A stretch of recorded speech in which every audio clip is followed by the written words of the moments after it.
کہتے ہیں من صلی صلاۃً، جس نے نماز پڑھی، کسی نے جب نماز پڑھی، جس کسی نے بھی نماز پڑھی، لم یقرأ، اور نہیں پڑھا فیہا، اس کے اندر بھی ام القرآن، سورہ فاتحہ نہیں پڑھی، ام القرآن نہیں پڑھا، فہی خداج خداج خداج ثلاثہ، 3 بار فرمایا اور نبی کریم صلی اللہ علیہ وسلم کے صحابی حضرت ابو ہریرہ رضی اللہ عنہ، اس کی نماز خداج ہے، ناقص ہے، ناقص ہے، ناقص ہے۔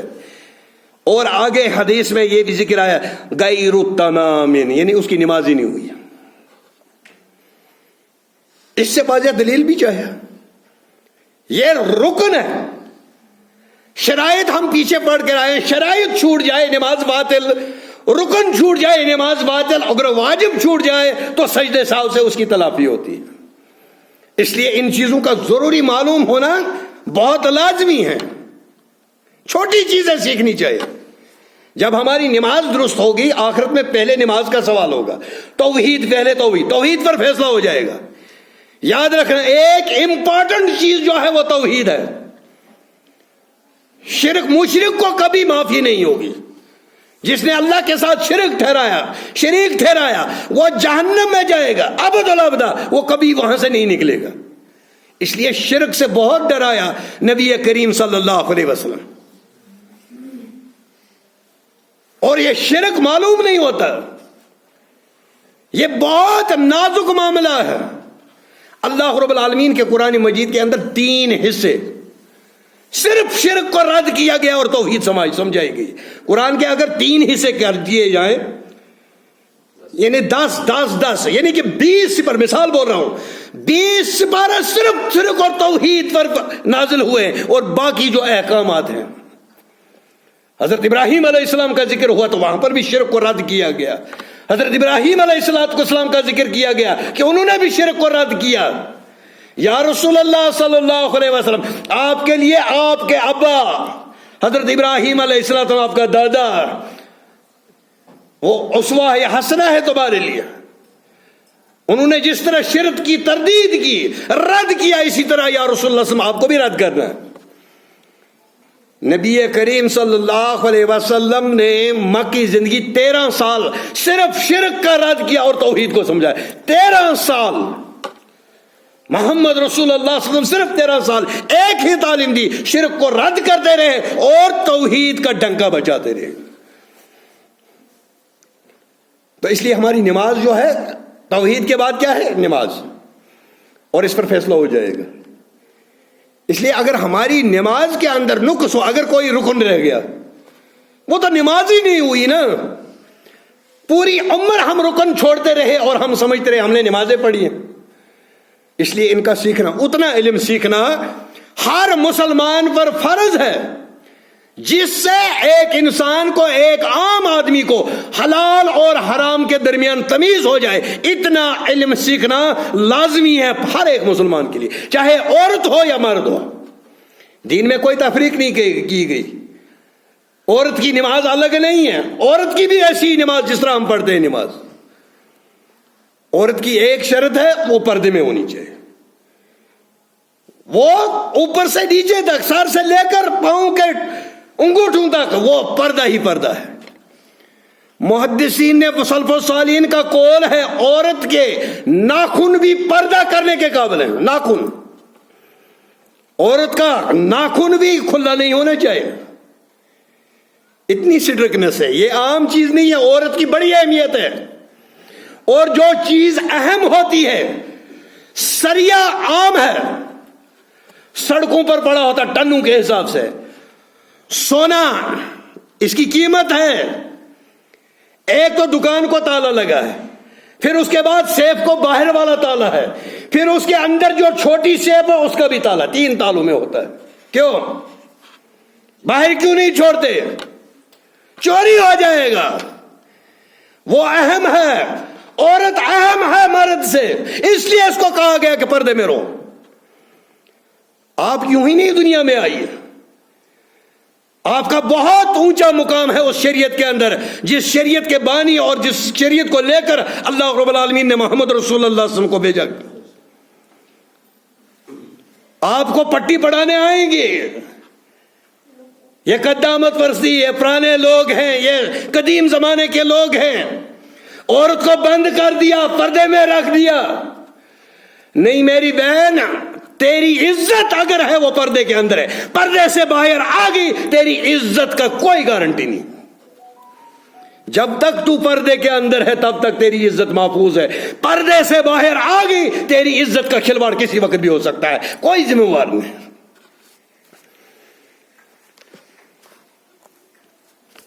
تو نبی کریم صلی اللہ علیہ وسلم،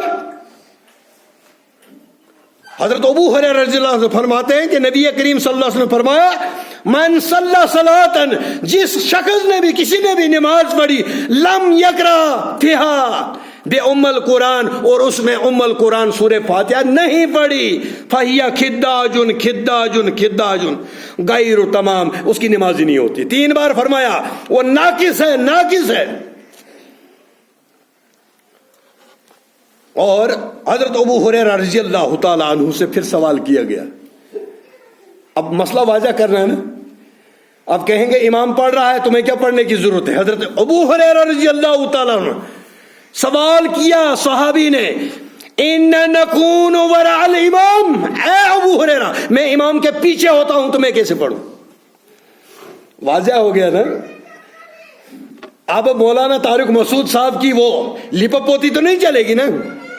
واضح ہے مسئلہ. مجھے ایک عام انسان کو، ایک خطیب کو پتا چل گیا، ایسے اسکالر سے چھپ رہا، پتا ہے لیکن بول نہیں رہے، دکان بند ہو جائے گی. ارے میرے بھائی، اس اسلام کو دکانداری مت بنائیے. اس اسلام کو اسی انداز میں پیش کیجئے، اسی طریقے سے دعوت دیجئے جس طرح سے صحابہ کے سامنے حضرت محمد رسول اللہ صلی اللہ علیہ وسلم نے اس کی دعوت دی. کیا سوال کیا؟ ان نکون وراء الامام، اے ابو ہریرہ میں امام کے پیچھے ہوتا ہوں.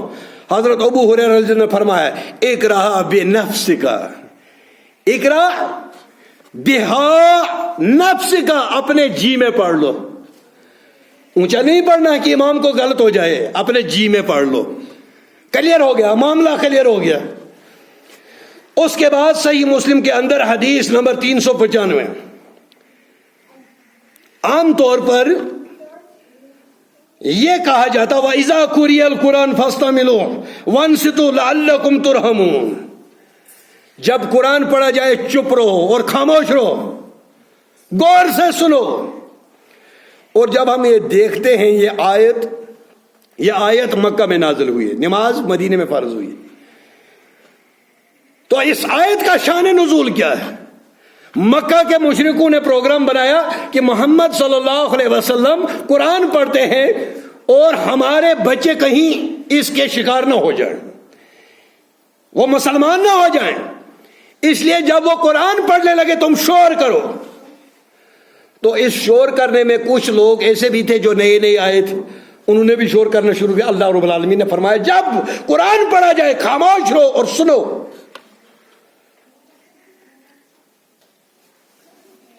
جب قرآن پڑھا جائے خاموش رہو اور سنو، اپنے کان اسی طرف رکھو. تو کہاں کی جگہ کہاں پر فٹ کر دی. اب میں ایک بات بتاؤں جو میں اپنی پریکٹیکل دیکھا ہے. عام طور پر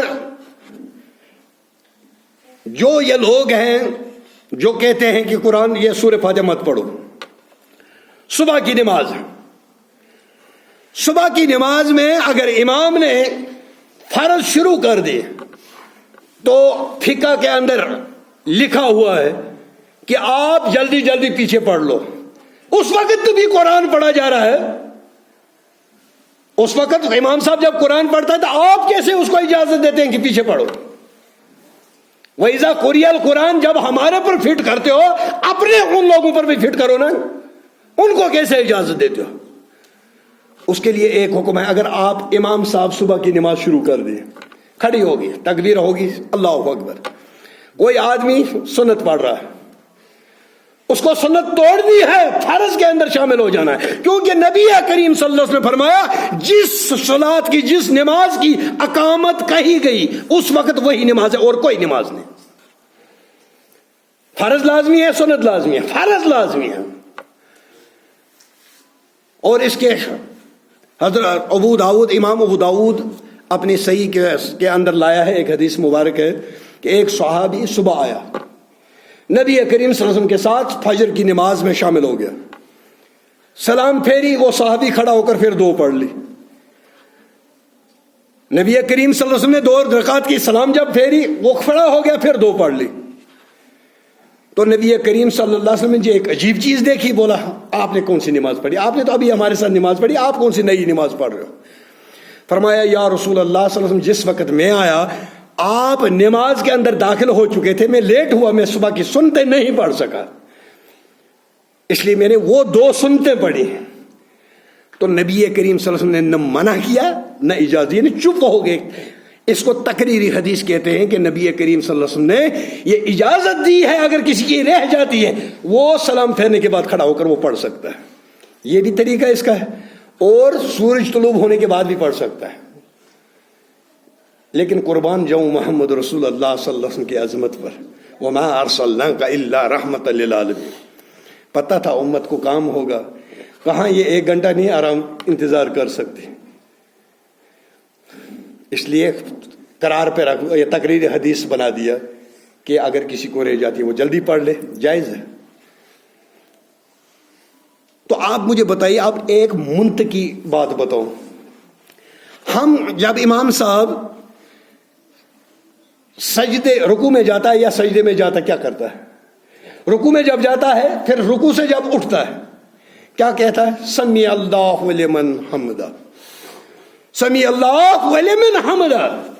اس کا ترجمہ یہ ہے، ارے بھائی اللہ نے سن لی جس نے اللہ کے لیے حمد پڑھا. اب حمد تو امام نے پڑھا، مقتدی نے پڑھا ہی نہیں. کس کی سنی؟ امام کی سنی، تمہاری کہاں سنی؟ یہ منطقی بات ہے، عقل کی بات ہے. سمی اللہ لمن حمدہ، اللہ نے اس کی حمد سن لی جس نے اللہ کے لیے حمد پڑھی. اب اگر مقتدیوں نے پڑھی نہیں، آپ حکم دیتے ہو کہ مقتدی چپ کھڑے رہو پیچھے. اب جب اس نے حمد نہیں پڑھی تو اس کو کیوں بول رہے تھے اللہ نے سن لیا؟ وہ تو تیرا سن لیا، اس کا کہاں سنا؟ اس نے تو پڑھا ہی نہیں. یہ منطقی بات ہے. اور عن ابن عباس رضی اللہ تعالی عنہ نبی صلی اللہ علیہ وسلم قرأ علی الجنازہ بفاتحۃ الکتاب. حضرت عبداللہ ابن عباس، یہ کون عبداللہ ابن عباس ہیں؟ یہ محمد رسول اللہ صلی اللہ علیہ وسلم کے چچیرے چاچے کے لڑکے ہیں، حضرت عبداللہ ابن عباس. جس عباس کے لیے حضرت رسول اللہ صلی اللہ علیہ وسلم نے فرمایا یہ میرے ابا جیسے، میرے باپ کے قائم مقام ہیں. جو چاچا جو ہوتا ہے یہ باپ کے قائم مقام ہوتا ہے، لیکن آج چاچا بھی فیل ہے اور بھتیجا بھی فیل. چاچا کی بھی کام پٹھے اور بھتیجے کی بھی کام پٹھے. لیکن چاچا جو ہے نا، اگر کسی بیٹی کی، کسی لڑکی کا باپ مر گیا، اب اس کا نکاح کرنا، بھائی بھی نہیں ہے، کیسے کرے گی نکاح؟ ماں ہے، ماں اس کا نکاح نہیں کرا سکتی کیونکہ وہ ولایت کا درجہ ہی نہیں رکھتی. عورت ولی نہیں ہو سکتی. اس وقت کون بنے گا؟ چاچا. چاچے کو بلایا جائے گا. چاچا نہیں، وہ چچیرا بھائی، کیونکہ وہ خون کا رشتہ ہے، وہ اس کا ولی بن سکتا ہے.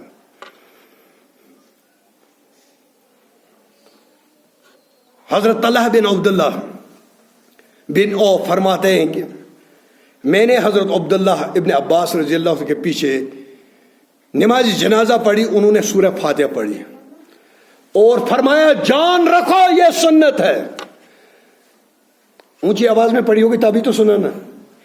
یعنی یہاں سے معلوم ہوا اگر کوئی سرن جنازہ پڑھتا ہے وہ بھی جائز ہے، اور اگر کوئی جہرن پڑھتا ہے وہ بھی جائز ہے، لیکن سورہ فاتحہ کو پڑھنا لازمی ہے. حضرت طلحہ بن عبداللہ فرماتے ہیں کہ میں نے حضرت عبداللہ ابن عباس رضی اللہ تعالیٰ عنہ کے پیچھے نماز جنازہ پڑھی، انہوں نے سورہ فاتحہ پڑھی اور اس کے ساتھ اور ایک سورت پڑھی جنازے میں، اونچی آواز میں جہرن پڑھی. اب مجھے یہ بتائیے، میں نے عام طور جب دیکھا ہے جنازہ جب پڑھتے ہیں، جنازہ پڑھتے وقت 2-3 منٹ سے زیادہ نہیں لگتے. لیکن میں نے بہت سارے جنازے ایسے دیکھے جو یوٹیوب پر دیکھے، اس میں قاری سیف میر محمدی انہوں نے ایک جنازہ پڑھا کم سے کم 15-20 منٹ. یہ جا رہا ہے آپ سے, اب کوئی اس کے ساتھ نیکی کرنے کا موقع, یہی تو ایک موقع ہے, اس کو بھی آپ منٹو میں یہ دوڑ لگا دیتے ہو, نان سٹاپ بھاگتے ہو. ارے اس پر احسان کرو, یہ آپ سے چھوٹ رہا ہے, الوداع ہو رہا ہے, یہ جا رہا ہے, یہ اپنے مقام کو پہنچ رہا ہے. جو اس کے لیے اللہ نے لکھا ہے یہ اس کے پاس قریب جا رہا ہے, تو یہ جانا ہے. کم سے کم اس وقت میں اس پر احسان کرو, جنازے کے اندر دعائیں تو پڑھو, کم سے کم 10-15 منٹ تو پڑھو. 1-1.5 منٹ میں جنازہ ختم, السلام علیکم السلام علیکم, پھر کوئی ملتا ہی نہیں ہے.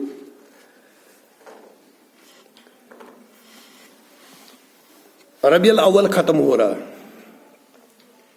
آخر مہینے کے کچھ دن آخری ہیں. مجھے موقع نہیں ملا. عام طور پر یہ کہا جاتا ہے آپ لوگ میلاد کیوں نہیں مناتے ہو. آج چھوٹی سی بات میں نے دیسی حساب میں سمجھاؤں گا, کوئی دلائل کی ضرورت نہیں ہے, عقل کی بات کرو. آج عقل پر فیصلہ کرتے ہیں, یہ دلیل بھی ہے لیکن عقل کو دباؤ ڈالو اور سمجھنا. مجھ سے کسی نے کہا آپ کیوں نہیں مناتے. میں نے اس سے کہا کہ محمد رسول اللہ صلی اللہ علیہ وسلم نبوی زندگی کتنی, بولا 23 سال. میں نے بولا یہ آج آتا ہے, اس دن بھی آتا تھا, بولا اس دن بھی آتا تھا. میں نے بولا کتنی بار آیا, بولا 23 بار. میں نے بولا نبی کریم صلی اللہ علیہ وسلم نے یہ نہیں بتانا تھا ارے بھائی میلاد منایا کرو, اس طرح منایا کرو, اس میں جلوس کیا کرو, اسے جشن کیا کرو, بتاتے. جب انہوں نے ناک میں پانی بھرنا سکھایا, دانت صاف کرنے سکھائے, مسواک کرنا سکھایا, اپنی بیوی کے پاس کیسے جاؤ گے وہ سکھایا, تجھے یہ نہیں سکھاتے کہ میرا میلاد کیسے بنانا, خود نہیں بناتے. میں نے ہو گئے 23 سال. ابو بکر صدیق کتنے سال حکمران رہے, بولا 2.5 سال. کتنی بار آیا ہوگا, 2 بار. نہیں ملتا, نہیں منایا. کیا منایا, نہیں منایا. حضرت عمر رضی اللہ تعالیٰ 10 سال خلیفہ رہے, 10 بار آیا, نہیں منایا. حضرت عثمان رضی اللہ تعالیٰ 12 سال رہے, 12 بار آیا, نہیں منایا. کوئی جشن نہیں, کوئی میلاد نہیں. اس کے بعد حضرت علی رضی اللہ تعالیٰ 5 سال رہے, 5 بار آیا, نہیں منایا. حضرت امیر معاویہ رضی اللہ تعالیٰ 20 سال قریباً خلیفہ رہے. 20 سال کی حکمرانی میں 20 بار تو آیا ہوگا نا, نہیں ملتا. آخری صحابی غالباً حضرت انس بن مالک رضی اللہ تعالیٰ 110 میں فوت ہوتے, یعنی 110 تک کسی نے نہیں منایا. پھر جب دوسری صدی میں ہم دیکھتے ہیں کہیں دلیل نہیں ملتی, کسی نے نہیں منایا. تیسری صدی میں بھی نہیں منایا, چوتھی میں بھی نہیں ملتا, 5ویں میں بھی نہیں ملتا, 6ٹھی صدی میں بھی نہیں ملتا. 650 میں ایران کے ایک بادشاہ تھا, اس نے بنایا. میں نے بولا اب ہم فیصلہ کریں گے. میں نے بولا کل 2 حصے ہو جائیں گے, منانے والے الگ ہو جائیں گے, جو میلاد مناتے تھے, جشن مناتے تھے, ان کو الگ کیا جائے گا. ہم جیسے نابکر بولیں گے آپ نہیں مناتے, الگ ہو جاؤ. میں نے بولا ہو جائیں گے ہم الگ. میں نے بولا پہلے صدی میں صحابہ ہمارے ساتھ, تابعین ہمارے ساتھ, تبع تابعین ہمارے ساتھ, خیر القرون قرنی ثم الذین یلونہم ثم الذین یلونہم. جو صحابہ, تابعین, تبع تابعین, پہلی صدی کے علماء, دوسری کے محدثین, تیسری کے علماء, فقہاء, محدثین, چوتھی صدی, 5ویں صدی اور 6ٹھی صدی, جو ان کے ساتھ سلوک ہوگا کل آخرت میں وہ ہمیں بھی منظور ہے, وہی ہمارے ساتھ بھی ہوگا. جو ابو بکر صدیق رضی اللہ تعالیٰ عنہ کو نہ منانے پر, میلاد کا جشن جلوس نہ نکالنے پر جو ان کو معاوضہ ملے گا انشاءاللہ ہمیں یقین ہے ہمیں بھی ملے گا. اور یہ اختلافات کی باتیں تو ہے ہی نہیں. میرے بھائی ہم تو آپ سے نفرت نہیں کرتے, رب کعبہ کی قسم محمد صلی اللہ علیہ وسلم کے منبر پر کھڑا ہوں, ہم کسی بھی فرقے سے یہ نفرت نہیں کرتے, نہیں کرتے نفرت, اختلاف کرتے ہیں. لیکن آپ اختلاف بھی کرتے ہو اور نفرت بھی کرتے ہو. اختلاف کرو, آپ کا حق ہے, لیکن نفرت کرنا کسی کو حق, اختلاف کرنا حق ہے. تو اس لیے جو چیز میرے آقا نے نہیں کی, صحابہ نے نہیں کی, فقہاء نے نہیں کی, اماموں نے کی, حضرت امام ابو حنیفہ رحمۃ اللہ علیہ, پورے فقہ. اب آپ خود اندازہ لگائیے, عید جو ہے 2 عیدیں, بخاری، مسلم، ابو داؤد، ترمذی، ابن ماجہ، نسائی، دارالقطنی، جتنی بھی حدیث کی کتابیں یا فقہ کی کتابیں، اس میں عید کے احکامات بھی موجود ہیں. اس پر کیسے عید منانی ہے، عمل کیسے کرنا ہے، کون سی 2 رکعتیں پڑھنی ہے، کیسے پڑھنی ہے، عیدگاہ میں پڑھنے، پورے احکامات موجود ہیں. لیکن کہیں عید میلاد کا ذکر ہے کہ وہ کیسے مناؤ گے؟ کہیں نہیں ہے. اس کا مطلب یہ بعد میں بنائی گئی ہے، اور جو بعد میں چیزیں ہیں وہ ہم نہیں مانتے، ہم پیچھے جاتے ہیں.